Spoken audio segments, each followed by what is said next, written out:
a really important lesson on my 80-pound weight loss journey. You shouldn't make things too difficult. In today's video, I'm going to give you 5 tips on how to make intermittent fasting easier. Tip number 1 is to eat whatever you want in the eating window.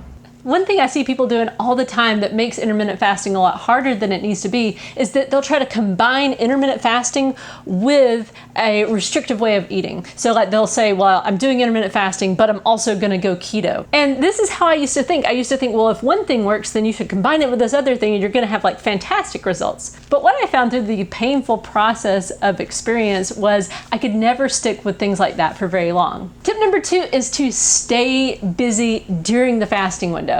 This is absolutely the most important part of successful fasting, just staying busy. If you sit around and think about food, it's going to be really hard to stick with it. I highly recommend making a list of all the fun things that you feel like you just don't have time to do. And then once you are in the fasting window and you're kind of feeling like, maybe I should just eat right now, go look at your list and do something fun. Tip number 3 is to be a rebel and do some dirty fasting. So some people get really strict with the fasting window. They say you should only have water, or maybe you should only have tea, but not sweetened and nothing in it. I decided that I wanted to have my coffee with half and half in it whenever I wanted it during the fasting window.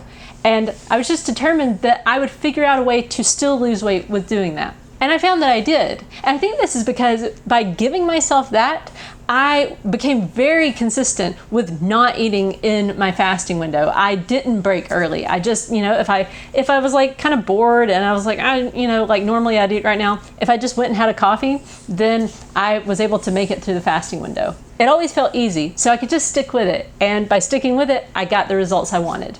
Tip number 4 is to eat plenty during the eating window. A thing that's going to make intermittent fasting feel really difficult is if you don't eat enough in the eating window. And this is tricky, I know, because when you're trying to lose weight, you can get it in your head like, well, I just need to eat less and less and less. And you will lose weight when you're in a deficit. The problem is, if you're in too big of a deficit, it's gonna feel difficult. I have found that if you are just committed to a process of trial and error, you'll eventually find the sweet spot. That spot where the scale is moving down like you want it to, but when you are in the fasting window, you feel good. You will feel some hunger, but it should feel very doable. Like, yeah, I'm ready to eat, but I can wait until the window opens up. And tip number 5 is to push your fasting window out really slowly. The thing is, when you're watching videos like this on YouTube and you see like, oh, this person's, doing a 16-8 or this person's doing OMAD, it can be really tempting to just want to jump to that. I didn't do it that way.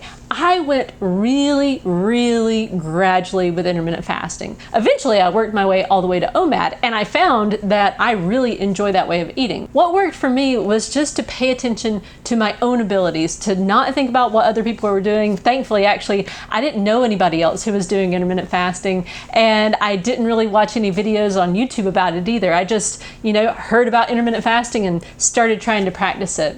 I started out really simply. I just said, okay, I'm not going to eat past 10 p.m. and I'm not going to eat before 6 a.m. And then I just kept pushing it out. I would say, okay, like I think I could push breakfast out till 6:15, and I'd do that for a while, and then I'd push it out a little bit further. And sometimes I would push it out by like an hour. And I'm really glad I did it that way because it always felt easy. In hindsight, I think that if I had tried to do it differently, if I had just said, okay, right now I'm eating all throughout the day, but I'm just going to jump to OMAD because that will absolutely give me results, I would have tried jumping to OMAD, and I probably would have thought, this is so difficult, there's no way I can do it, because my body wouldn't have been at all adjusted to that. But because I went with it gradually, my body always felt ready for that next little step. So don't worry about what other people are doing. It's okay to go slow. Up until the age of 30, I struggled with my weight, and I was the type of person who always wanted to rush results. But when I finally got in the mindset of just going really gradually with things and trying to make things as easy as possible, that's when I actually found